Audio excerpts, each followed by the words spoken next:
C'est une évacuation qui ressemble à un départ imposé par l'occupant russe. Ces habitants de Kherson étaient tous ukrainiens avant la guerre. Ils vivent dans une zone annexée et doivent partir en direction de la Russie.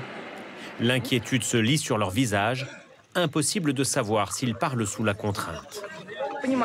On a fait nos bagages parce qu'on nous a dit que les Ukrainiens allaient déclencher une offensive et qu'ils n'épargneraient pas la vie des civils. J'ai reçu un appel de mon travail aujourd'hui me demandant d'évacuer, mais je savais depuis hier qu'il faudrait partir vu la situation. L'Ukraine, elle, dénonce une déportation forcée. En effet, une partie des 280 000 habitants de Kherson a longtemps affiché son hostilité à l'invasion russe. Depuis un mois, la ville est au centre d'une bataille décisive. Les Ukrainiens avancent et pensent pouvoir reprendre toute la région d'ici la fin de l'année. La Russie, elle, évacue les derniers civils vers le sud. Nos équipes près du front ont rencontré ces soldats ukrainiens victorieux. Ils affichent un moral à toute épreuve.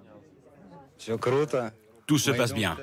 On avance et les Russes, eux, ils s'en vont en courant. On leur botte les fesses. C'est très bien.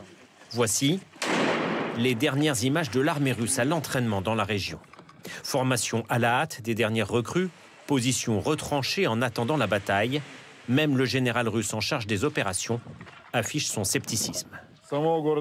La situation tactique à Kherson est déjà très difficile aujourd'hui. Dès demain, les zones occupées par la Russie seront soumises à la loi martiale, une façon d'empêcher toute résistance civile à la veille de la bataille de Kherson.